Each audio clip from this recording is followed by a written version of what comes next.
जो नाली में घूमने वाला जानवर है, उसमें कुछ दुबले पतले रहते हैं, कुछ मीडियम, एक खा खा के गंदगी बहुत मोटा हो जाता है, एकदम थुल हो जाता है।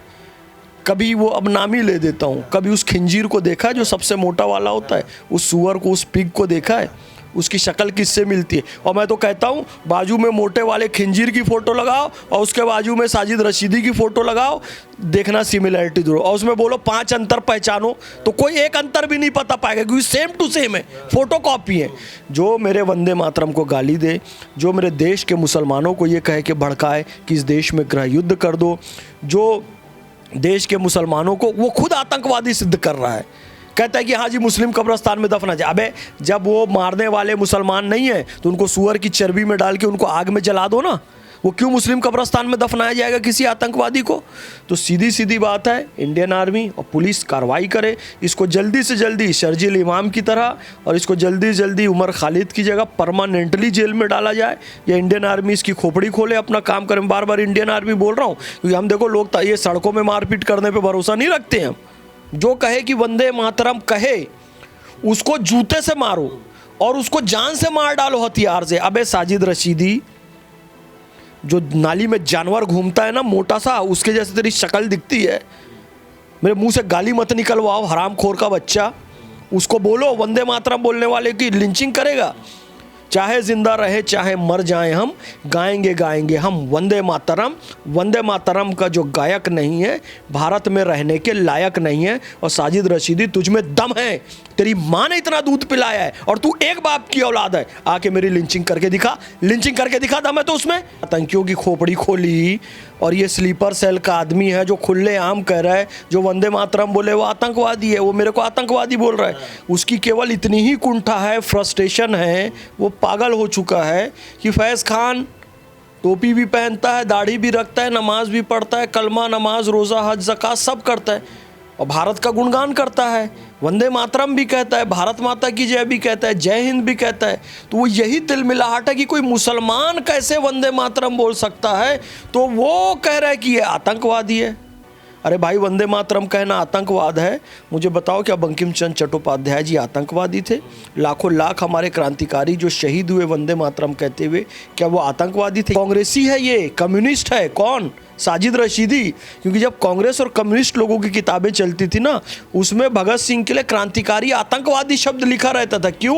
क्योंकि भगत सिंह जय हिंद बोलते थे, वंदे मातरम बोलते थे, भारत माता की जय बोलते थे, भगवे रंग का गुणगान करते थे, मेरा रंग दे बसंती चोला। तो उसको कांग्रेस और कम्युनिस्ट क्या कहते थे? क्रांतिकारी आतंकवादी। वो तो मोदी जी की सरकार आने के बाद आतंकवादी शब्द हटाया गया। भगत सिंह जी के नाम अशफाक उल्लाह खान भी बोलते थे, रहमतुल्लाह सयानी जी भी बोलते थे, मौलाना आज़ाद भी बोलते थे, डॉक्टर APJ अब्दुल कलाम भी बोलते थे, मोहम्मद फैज़ खान भी बोलते।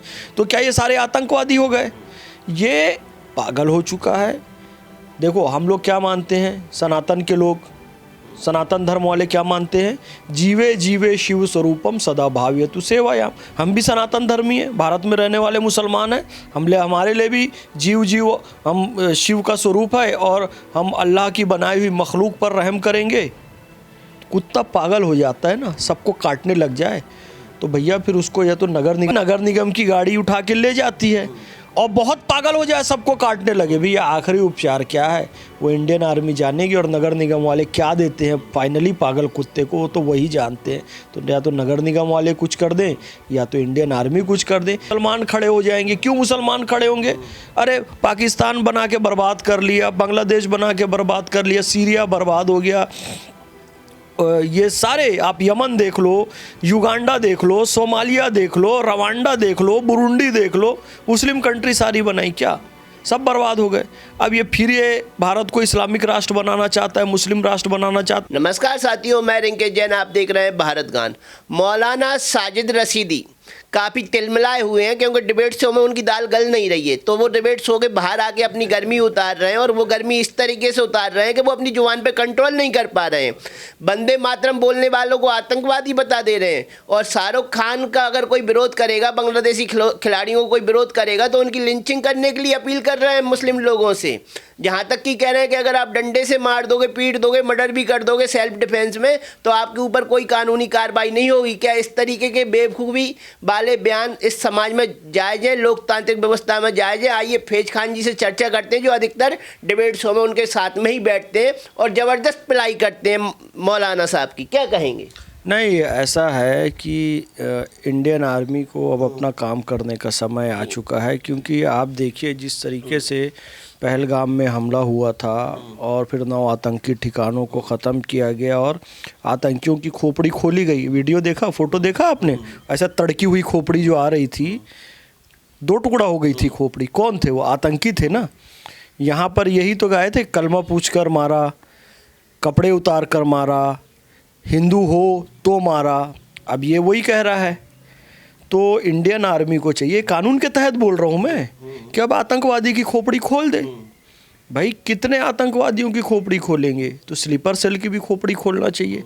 खोपड़ी खोलने का मतलब आप समझ जाओ। साजिद रशीदी स्लीपर सेल है।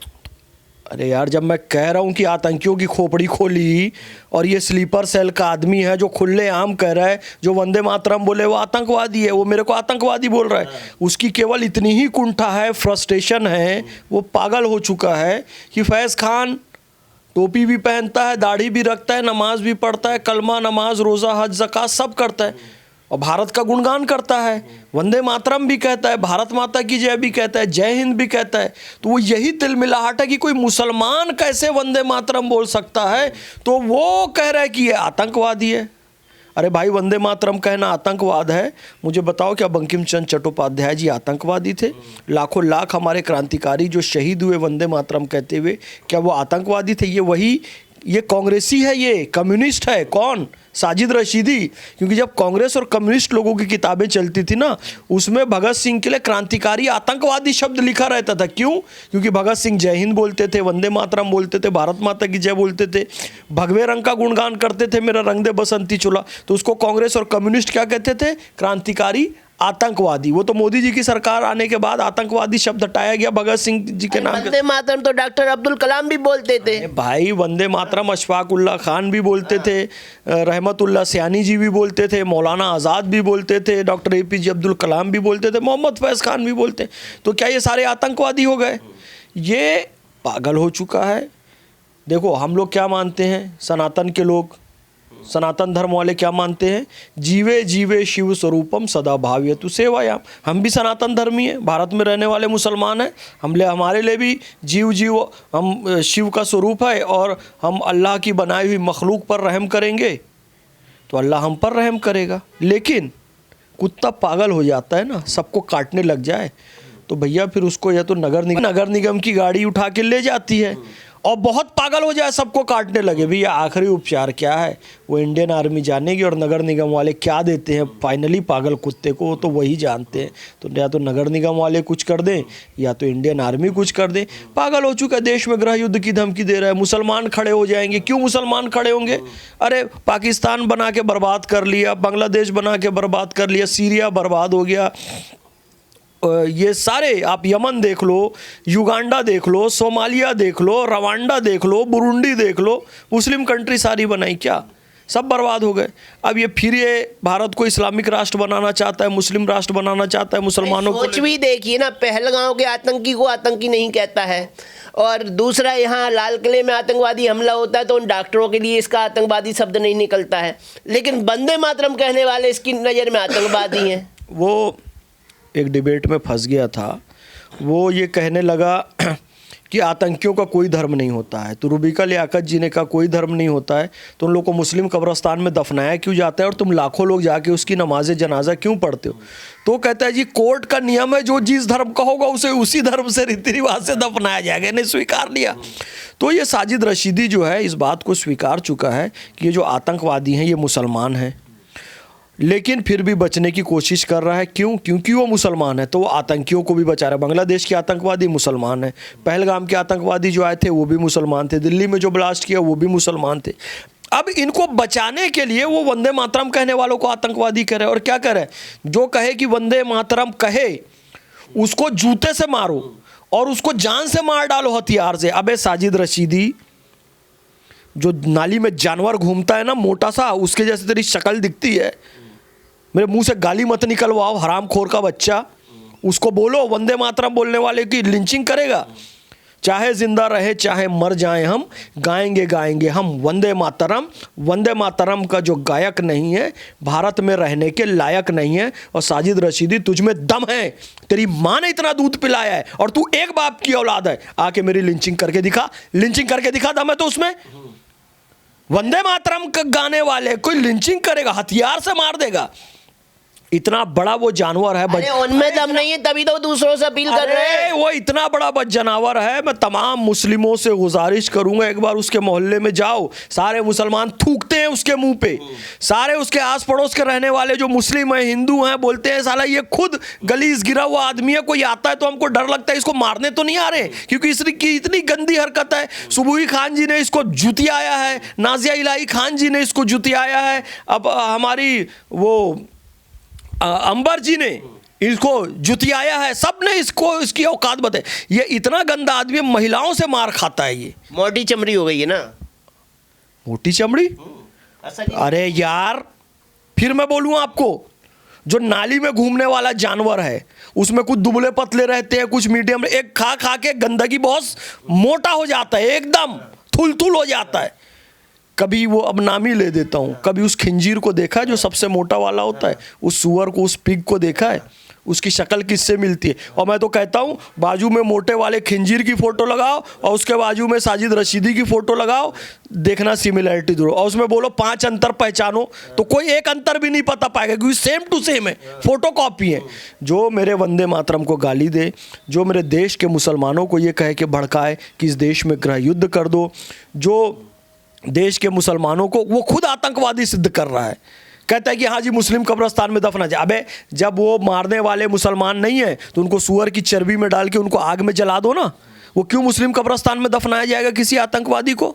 तो सीधी सीधी बात है, इंडियन आर्मी और पुलिस कार्रवाई करे, इसको जल्दी से जल्दी शर्जील इमाम की तरह, और इसको जल्दी से जल्दी उमर खालिद की जगह परमानेंटली जेल में डाला जाए, या इंडियन आर्मी इसकी खोपड़ी खोले, अपना काम करे। बार बार इंडियन आर्मी बोल रहा हूँ क्योंकि हम देखो लोग ये सड़कों में मारपीट करने पर भरोसा नहीं रखते हैं।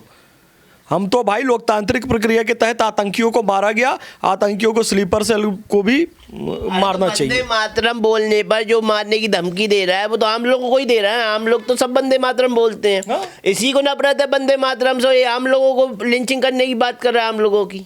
मैं यही तो कह रहा हूँ, ये तो एक मुसलमानों को मैं एक तो मुस्लिम भाइयों को बोलना चाहूँगा कि भाई इसके बहकावे में बिल्कुल भी ना है। वैसे भी इसके मोहल्ले में इसकी कोई क्रेडिबिलिटी नहीं है। ये पता है बहुत फेक और फर्जी आदमी है, कई लोगों को ठग चुका है, यहाँ वहाँ से उल जलूल तरीके से पैसे लेकर आता है। इसका कहीं ना कहीं नेटवर्क डायरेक्टली इनडायरेक्टली देश विरोधी तत्वों से जुड़ा हुआ है, क्योंकि आप देखोगे पाकिस्तानी आर्मी, पाकिस्तानी के लोग और पाकिस्तान के बाकी जो एजेंसियां हैं इसके वीडियो को इस्तेमाल करके भारत को बदनाम करती हैं। तो इसको पैसा आ रहा है कहीं ना कहीं से, और वो मुसलमानों से भी इसलिए गुजारिश है कि इससे दूर रहें। और दूसरी बात, हिंदुओं को, जो तमाम हिंदू, जो तमाम मुस्लिम, सिख, ईसाई जो वंदे मातरम कह रहे हैं, उनको सीधा सीधा वो आतंकवादी भी बोल रहा है, यानी कि ये खुद आतंकवादी है। हमारे देश की स्वतंत्रता आंदोलन को गाली दे रहा है, हम सबको गाली दे रहा है। तो इस पागल पे हम कितना बोलें ये बताओ। अब आर्मी इस पे कार्रवाई करे, मैं कह रहा हूँ, पुलिस भी नहीं, आर्मी कह रहे हैं कि शाहरुख खान आईपीएल की टीम में अगर बांग्लादेशी खिलाड़ी को ले रहे हो और जो इसका विरोध करे उसकी भी लिंचिंग कर दो, मर्डर कर दो उसका। और कह रहा है कि अगर ऐसे ही विरोध होता रहा मुस्लिम कम्युनिटी के लोगों का तो एक ना एक दिन गहरा युद्ध कर देंगे मुस्लिम लोग। मुस्लिम कम्युनिटी का विरोध नहीं हो रहा है, साजिद रशीदी जैसे आतंकवादियों के स्लीपर सेल का विरोध हो रहा है। ये स्लीपर सेल है और इसका विरोध होना चाहिए। अच्छा ये बताओ, हम नेहा सिंह राठौर का विरोध करते हैं कि नहीं करते हैं? आपने विरोध किया तभी तो आज जेल में चली गई, कहीं आपकी मुंह की बात निकली सच हो गई, कहीं साजिद रशीदी के लिए आपकी बात पे सरस्वती ना बैठ जाए आपकी जुबान पे का, वो भी जेल चले जाए कल।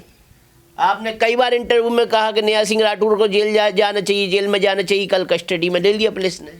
मैं किसी के लिए बद्दुआ नहीं करता, लेकिन जो मेरे देश को गृह युद्ध करा के ख़त्म करने की साजिश कर रहा है, मैं तो ये कहता हूँ इंडियन आर्मी उसकी खोपड़ी खोल दे। चौथी बार कह रहा हूँ, चौथी बार कह रहा हूँ। क्यों कह रहा हूँ? नेहा सिंह राठौर को मैंने बोला जेल जाएगी, देखो अल्लाह का इतना बड़ा एहसान, वो जेल चली गई, है ना। हम तो नेहा सिंह राठौर का भी विरोध करते हैं। हिंदू है इसलिए करते हैं कि देश विरोधी और आर्मी विरोधी है, भारतीय सेना के प्रति गंदे शब्द बोलती है इसलिए करते हैं।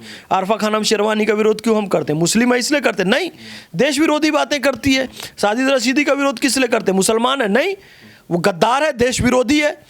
अब वो कहता है कि मैंने बीजेपी को वोट दिया। अबे तेरा वोट दे रहे, एक तो तू दिया नहीं और देना भी मत भूल के, वो पूरी मतपेटी गंदी हो जाएगी, नापाक हो जाएगी। तू जिस ईवीएम मशीन में हाथ लगा देगा ना बीजेपी के बटन में, तेरे जैसे गलीज गंदे आदमी से वो बीजेपी का बटन जो है वो नापाक हो जाएगा।